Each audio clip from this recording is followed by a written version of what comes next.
Hi, everybody. Welcome to the Monday edition of Proline as we come back in and begin the remainder of the college football previews for the 2011 season. We've run through most of the leagues already. We have the SEC still to go. We've got the Mountain West still remaining and the independents. We'll cover those the next couple of days. But right now, we do have to, at some point, we don't short shrift anybody here. We've got the Sunbelt Conference to look at. And, before you just say, well, I'm not interested in that, I got to tell you, there's some money to be had in these smaller conferences. If you follow these teams and dig a little deeper than the surface on them, I think you can get a really strong opinions on these squads. And I'm not saying the numbers are soft in their games, but, well, I think there's more room for opportunity as the season progresses with teams like this. And I've done well with these conferences over the years, the MAC, Sunbelt, and I intend to do so again. So, Jeff Staff from Las Vegas Sports Services is here. I'm Dave Koch, and we'll break down the conference in just a moment. Jeff, let's get everybody up to date on what's been running as far as our plays go and what we've got for specials. Well, I'm on a 16-6 run in the NFL preseason. I won with the Saints last night. My preseason game of the year won on Friday with the Rams, so everything's going great there. So what I'm going to do, I'm going to give you 7 days for $7, $1 a day. That'll take you through the end of the preseason. This weekend's college football plus baseball, just $1 a day, $7, 7 days. And all you have to do is call LVSS toll free at 1-866-575-8918, 1-866-575-8918. I would normally be sitting here and telling you about why you should call me for the Monday Night Football game, because that's what we're supposed to do in this business. The Monday Night Football game, of course, gets most of the attention. There wasn't supposed to be a Monday Night Football game this week, but there is, and it's the Jets and Giants, as it turns out, because of the hurricane being switched to Monday night. The one problem is I have no idea on how to get a read on this game. I don't know what impact from a physical or mental preparation standpoint Irene may have had on the Giants or the Jets. I'm not there. Clearly it was a disturbing weekend. It wasn't very nice back there. And I don't know what they accomplished. So I'm not going to try and guess. I'm going to just stay out of the game. I didn't have a good opinion of the game anyway. I've been doing really well with football. My big play this weekend was Houston. Couldn't have been much easier. They gave up 7 points in the first play of the game on a pick six, and then ran off 30 in a row and just killed the 49ers. And I've still got my preseason game of the year, which is coming up on Thursday. But there is one game that's worth talking about tonight. Now, it's in baseball. And I got to tell you, this is a terrific play.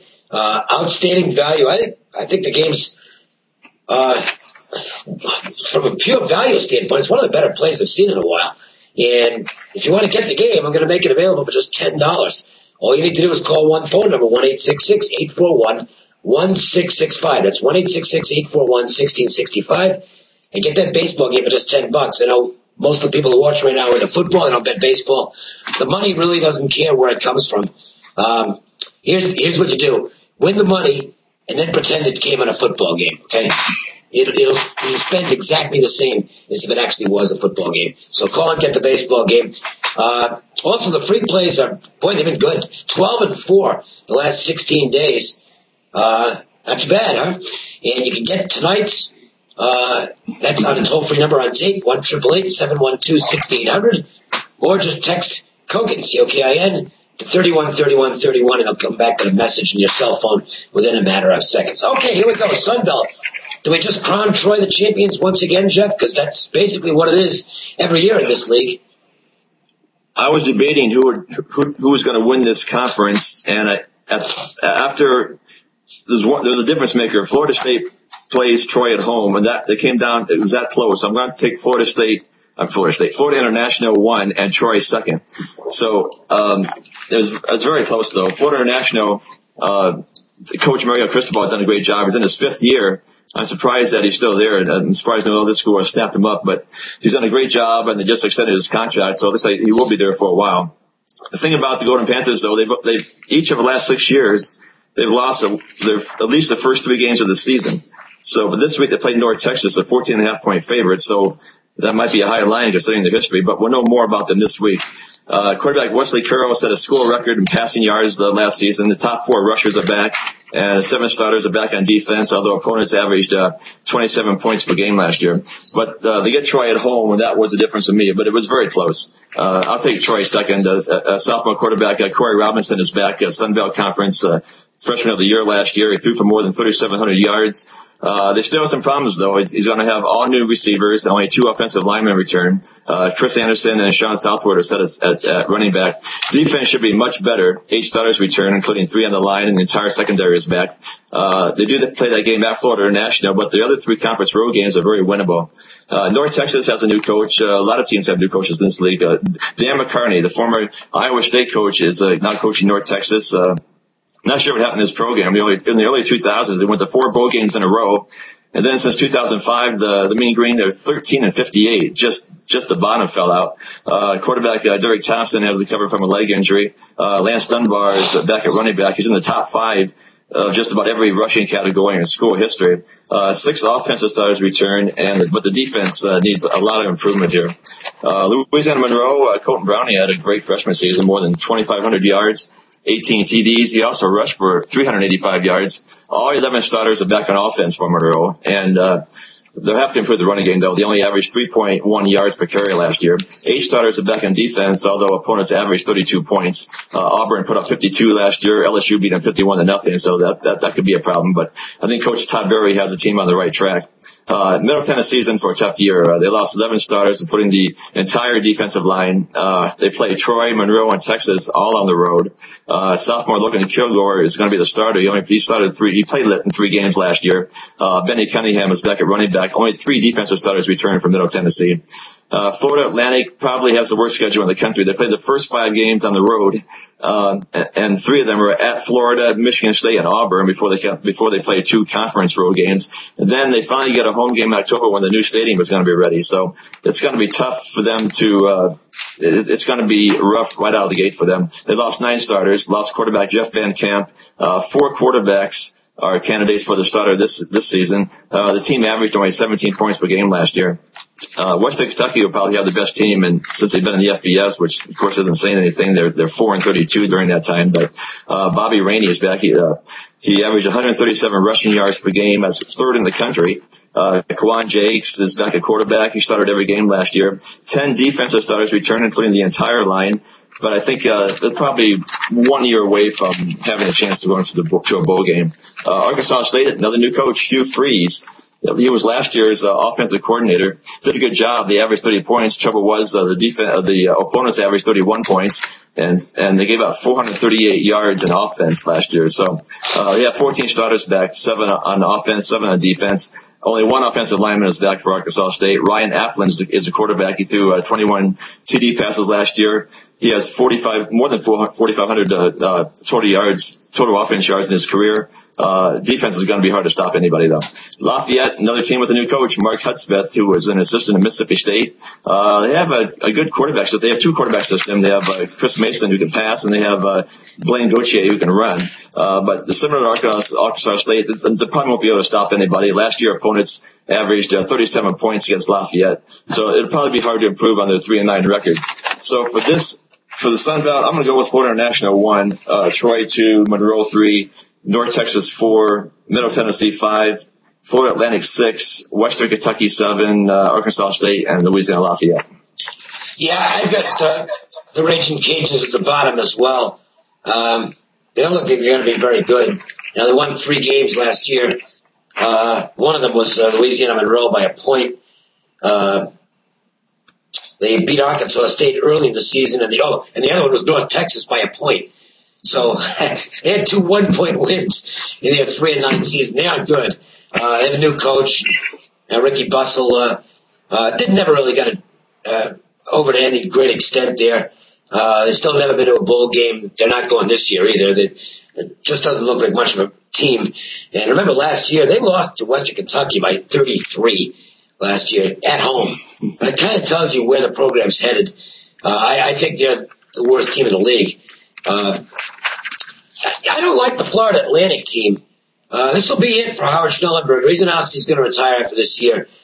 They've got a miserable schedule to open up. Look at this. At Florida, at Michigan State, at Auburn.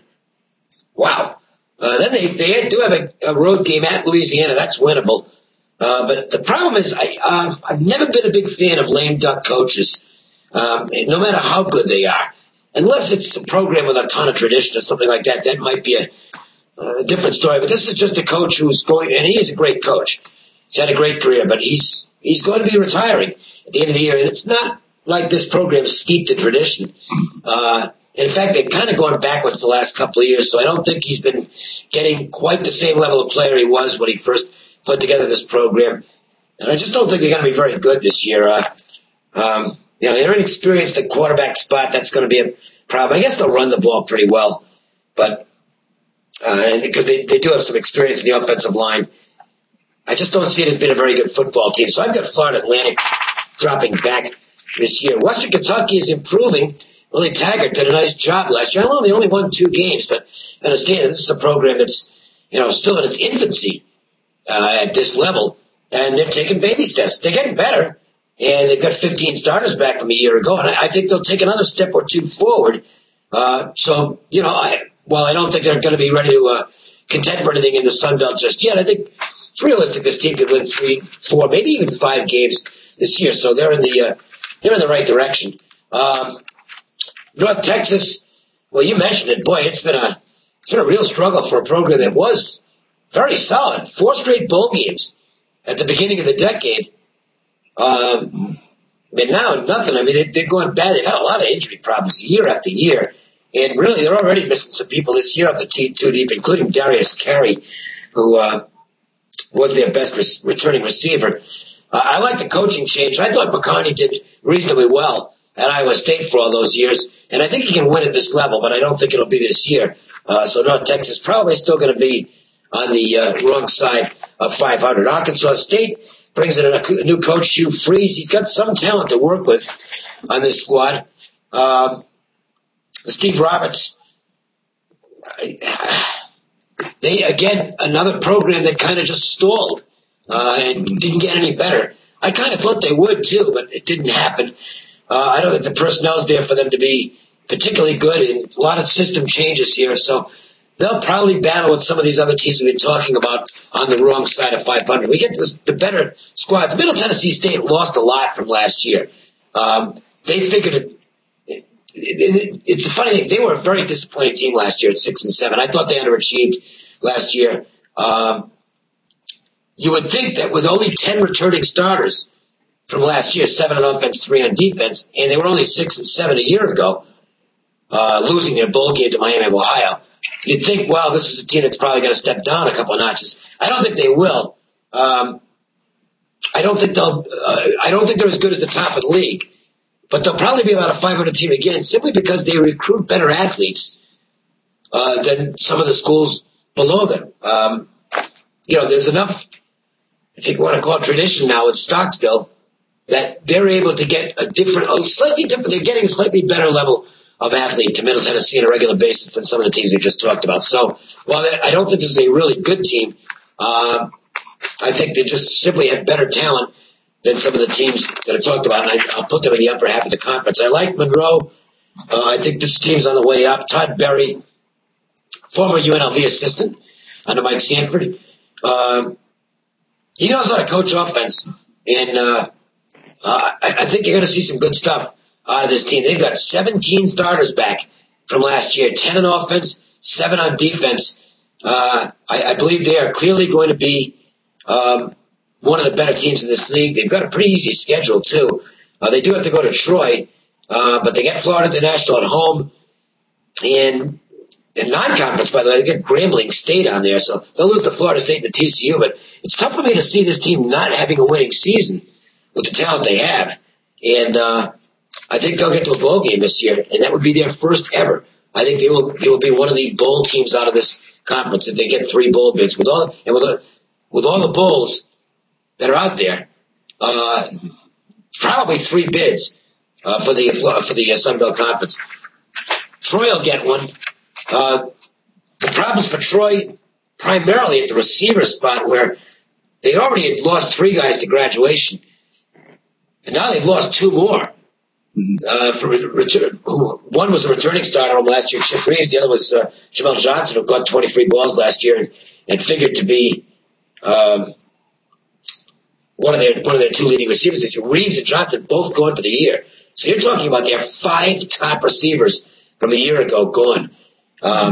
Even Larry Blakeney, I think, is going to have a tough time overcoming that. They've also lost a couple of, I think, 4 guys off the 2 deep on defense already, including a starter, senior starter at that, Sadell Corley, off the offensive line. So some preseason problems for the Trojans. And while they have been the team in this conference, and they're going to be one of the 2 best teams in the conference again this year, I think Troy is going to get beat for the conference title. I agree with you, Jeff. I think it will be Florida International, although I do like Troy's quarterback better. I think Corey Robinson's the best quarterback in the league. But Florida International looks to have the perfect mix here. 15 starters back. They've got the good schedule. They've got a lot of momentum coming off their first ever bowl appearance last year, which they won in an incredible game, by the way. It might have been the best of the bowl games in terms of pure excitement. They beat Toledo 34-32 in the Little Caesars Bowl. Kind of the road team in that game, too. Mario Cristobal has done a great job with this program. He's in his 5th year, and I think they may be the team to beat this year. 8 starters back on offense, 7 on defense, and most of the really good people are back. The only one of note, really, Greg Ellingson, talented receiver, and he's done. But I don't see much of a drop-off there. I think with the attrition at Troy, the fact that when the 2 teams meet, it'll be a nationally televised game. By the way, it's a Tuesday night game that'll be played at Florida National. And the momentum from last year, I think FIU gets the advantage. So FIU, Troy, and Louisiana Monroe, my top 3 in the conference, and the rest of them you can pretty much throw in a basket. It won't matter because I don't think any of them will be getting to a bowl this year. Once again, I do not have a play in the football game tonight. Nothing. Didn't give it out at all in the service, not even as a small play, because I don't know, I just couldn't get a feel for it. And when I give out a selection, it means my customers are playing it. Well, I don't want to play with their money when I don't have any kind of a clue as to what's going to happen in the game. So we passed the football game, and there's a couple of baseball games that really stand out to me. And one of them, game I think is an outstanding value play. I've made it available to everybody for just $10. Just get the game.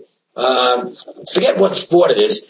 Just get the game, win the money, and believe me, you'll enjoy it just as much as if it was a football game. 1-866-841-1665. Only $10 to get that game. Jeff? Well, 7 days is $7. You can't beat that. $1 a day. You're going to get college football, NFL preseason, and baseball. I'm on a 16-6 run in the preseason. Won my game of the year. So just call LBSS toll free 1-866-575-8918. 1-866-575-8918. Get 7 days for $7. Our home league is next. The Mountain West Conference. We'll come back on Wednesday and take a look at the Mountain West Conference, especially since on Thursday the very first game in the schedule rotation involves UNLV. They're going to be in Wisconsin, which might not be a good night for UNLV, okay? But we'll take a look at the Mountain West, and certainly 2 of the best programs in the country, Boise State and TCU, prominently featured when we come back on Wednesday. For Jeff Side, I'm Dave Koken, and we thank you for watching. Have a great day. Talk to you on Wednesday.